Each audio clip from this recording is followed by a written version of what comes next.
ऐतिहासिक शहर म्हणून सिंदखेड राजा शहराची ओळख आहे आणि या सिंदखेड राजा नगर परिषदेमध्ये प्रथमच 21 वर्षाचा उमदा तरुण प्रथम नागरिक म्हणून निवडून आलेला आहे. आपल्यासोबत स्वतः प्रथम नागरिक म्हणून निवडून आलेला 21 वर्षीय तरुण आहे. दादा काय सांगाल? टीव्हीमध्ये स्वागत आहे आपलं.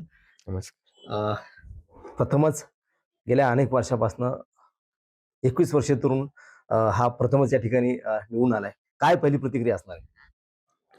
प्रतिक्रिया हीच की बाबा पक्षाने जी जबाबदारी दिली बाबा एवढ्या तरुण मुलावर कधी विश्वास ठेवून जी जबाबदारी त्यामुळे पक्षाचं सर्वप्रथम मी अ, आ आभार मानतो, की बाबा एवढ्या 31 वर्षाच्या तरुणाला त्यांनी संधी दिली. त्याच्यामुळे ते पक्षाचे मी सर्वप्रथम आभार मानतो.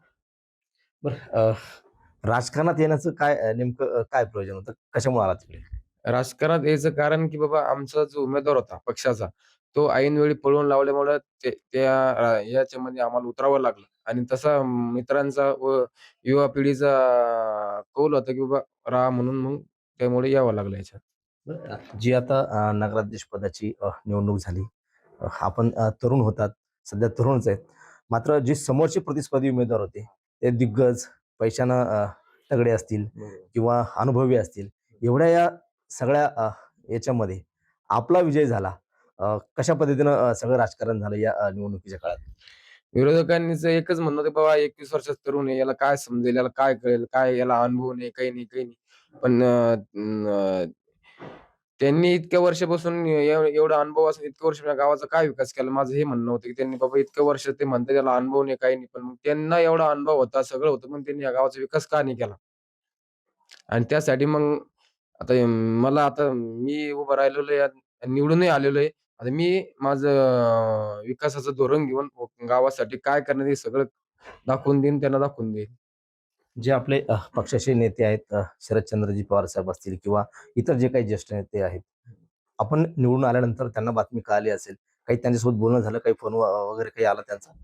हो, मेसेज आणि फोन आले होते. पण आज हे विजय मिरवणुकीमध्ये असल्यामुळे त्यांच्याशी काही आज वैयक्तिक काही बोलणं झालेलं नाही. पण आता उद्या त्यांची चर्चा करू.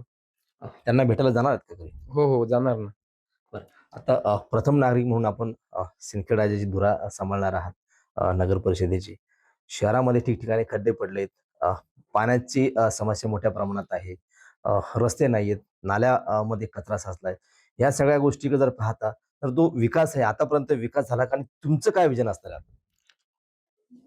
माझंही विजन आहे बाबा आतापर्यंत विकास आणि या गावाचा कुठलाही संबंध नाही आला. आता पहिले सर्वप्रथम इथं इथं पाण्याची खूप गैरसोय होत आहे. इथं वीज झाली 25 दिवस झाले पाणी येत नाही, कोणाला काय होत नाही. हे पाणी रोज अर्धा तास किंवा 1 दिवस आड कसं मिळेल याच्यावर जास्त भर देणार. परत इथलचे रस्ते नीटनेटके करणार, डबल स्वच्छतेवर भर देणार. आता काही दिवसावर अ, जो आपला 12 जानेवारी आहे, जिजाऊंचा जन्मोत्सव या ठिकाणी मोठ्या प्रमाणात साजरा होतोय. देशभरातून लाखो जिजाऊ भक्त या ठिकाणी येतात.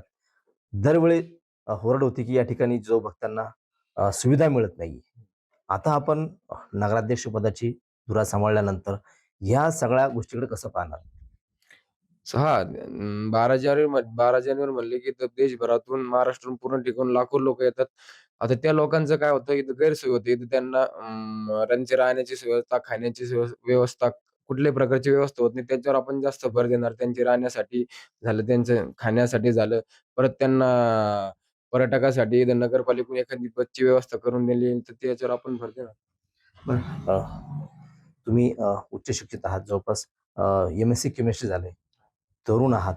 तरुणांसाठी काय करायला आवडेल आपल्या सिंदखेडराजा या शहरामधल्या? तरुणांसाठी इथं शाळा, उच्च शिक्षण शाळा किंवा कॉलेजेस आणि परत ग्राउंड जे एम-पी-एस-सी तयारी तयारी करतात, आपली स्पर्धा परीक्षा तयारी करतात त्यांचे ग्राउंड अ, अ, पटांगण यासाठी आपण बघणार.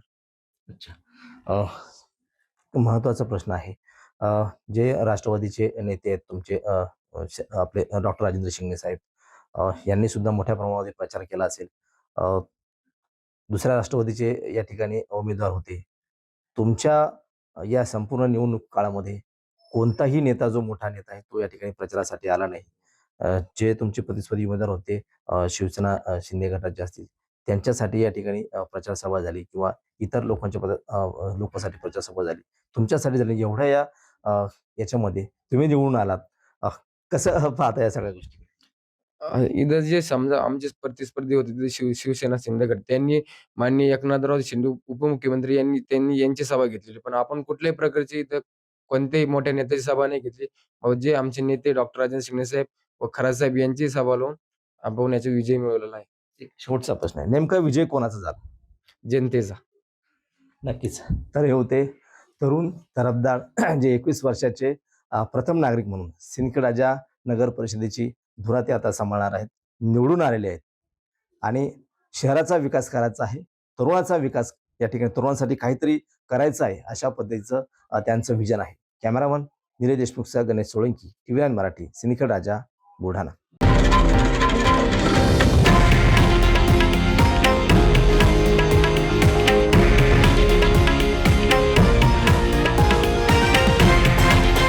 हे आहे देशातील नंबर 1 न्यूज नेटवर्क आणि आपण पाहत आहात TV9 मराठी, एकमेव.